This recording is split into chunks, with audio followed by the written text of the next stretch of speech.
أعوذ بالله السميع العليم من الشيطان اللعين الرجيم بسم الله الرحمن الرحيم اللهم صل على محمد وآل محمد وعجل فرجهم. અમારા ખોજા TV radio અને એરવેસના માન્ય શ્રોતાજનો, અસ્સલામુ અલૈકુમ વરહમતુલ્લાહી વબરકાતુહ.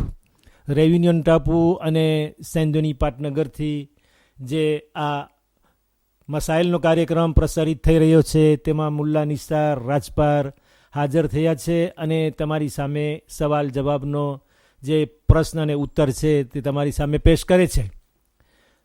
સવાલ આવ્યો છે કે મને યાદ છે કે આગલા બુઝુર્ગો જમવાની પહેલાં નમક ચાખતા હતા. હમણાં ન તો નવા બુઝુર્ગોને જોઉં છું એમ કરતાં, ન તો બીજા કોઈને સાંભળું છું તેની ભલામણ કરતાં. ફક્ત મદ્રેસાના પાઠમાં આ વાત બાકી રહી ગઈ છે. તેને અમલમાં કોઈ લાવતું હોય એવું મને દેખાતું નથી. કારણ કે આદત હોય તો ઇમામવાળે ન્યાઝમાં જરૂર કોઈ એક માણસ ફરિયાદ કરતે કે નમક ક્યાં છે. શું નમક ચાખવું તે ઇસ્લામી રીત છે કે હિન્દુ રીત છે? જેવું કે અમુક હિન્દુ રિવાજો આપણામાં રહી ગયા છે અને બીજા પશ્ચિમી ઓક્સિડન્ટલ રિવાજો દાખલ થઈ રહ્યા છે. શું નમક ચાખવું સુન્નત છે કે વાજિબ? તેમાં કોઈ ફાયદો સમાયેલો છે કે ફક્ત રિવાજ છે? જવાબ: તમારો સવાલ બહુ જ સરસ છે. બુઝુર્ગોને ફક્ત નમક ચાખતા તમે જોયા હતા કે તમે પણ તેમની સાથે એમ કરતા હતા? જો તમે એમ કર્યું હોય તો આ સારી આદત તમે તમારા ઘરે જરૂર બાકી રાખી હશે અને ઘરવાળાઓને જરૂર તેનું શિક્ષણ આપતા હશો. કારણ કે તે કોઈ રિવાજ નથી, બલકે સુન્નતે રસૂલ સલ્લલ્લાહુ અલૈહિ વસલ્લમ છે. સુન્નતે અંબિયા અલૈહિસ્સલામ છે, જેમાં શારીરિક ફાયદાઓ સમાયેલા છે. બીજાઓ ભલે અપનાવે કે ન અપનાવે, પણ તમે તેને છોડશો નહીં. હમણાં તમને હદીસો સંભળાવું છું, તેના ઉપરથી તમે પોતે જ તેનો અંદાજો કરી લેશો. તે હિન્દુ રિવાજ નથી, બલકે ઇસ્લામી રીત છે.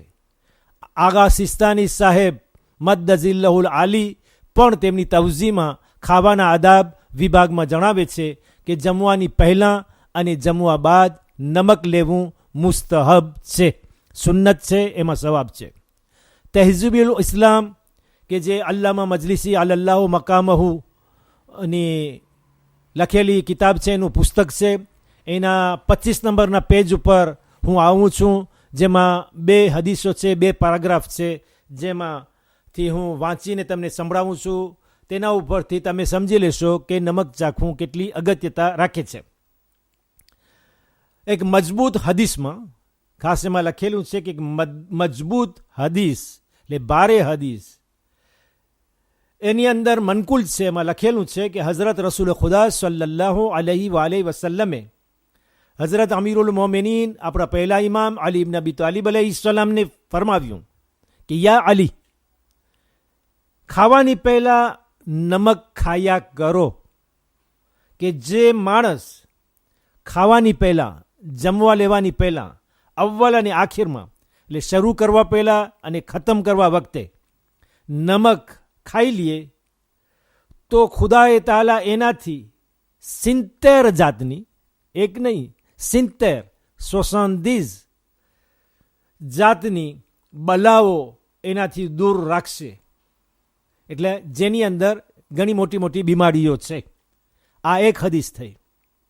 બીજી એક મોતબર હદીસ, એ પણ મજબૂત, ભારે, જેના ઉપર ભરોસો થઈ શકે, જેને ઠુકરાવી ન શકાય, આ એવી 2 હદીસો છે. મોતબર હદીસમાં હઝરત ઇમામ મોહમ્મદ બાકીર આપણા 5મા ઇમામ અલૈહિસ્સલામથી મનકુલ છે કે નમકમાં 70 જાતની બીમારીઓની શિફા છે. અહીંયા પણ એક નથી, 70 જાત, 70 માલાજી. એનો ઈલાજ, એની શિફા, એની તંદુરસ્તી આ નમકમાં રહી છે. અગર લોકોને, ઇમામ ફરમાવે છે, અગર માણસોને એ ખબર હોય કે નમકની અંદર કેટલા ફાયદાઓ છે, લાભ છે, જો એ ખબર પડી જાય તો કોઈ એવો માણસ તમને નહીં મળે કે પોતાની બીમારીનો ઈલાજ આ નમકથી ન કરે.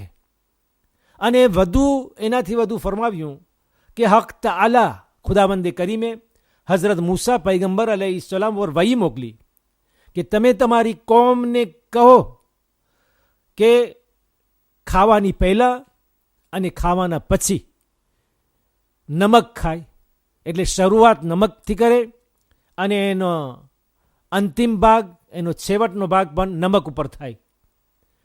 અગર આ હુકમ ઉપર એ લોકો અમલ નહીં કરે, આ નમક નહીં ખાય, આ વાતને માનશે નહીં, તો બહુ જ મોટી બલ્લા મુસીબતમાં, આફતમાં લોકો સપડાઈ જશે, ગિરફ્તાર થઈ જશે.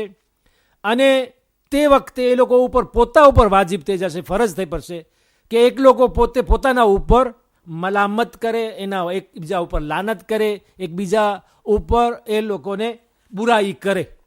આ બે હદીસ થઈ જે તહેઝીબુલ ઇસ્લામની અંદર અલ્લામા મજલિસી અલ્લાહ મકામો બયાન કરી છે, જે મેં તમારી સામે વાંચી. વલ્હમ્દુલિલ્લાહી રબ્બિલ આલમીન વસલ્લલ્લાહુ અલા મુહમ્મદિન વાલિહિત ત્વાહિરીન. ખુદા હાફિઝ અને વાલેકુમ સલામ વરહમતુલ્લાહી વબરકાતુહુ.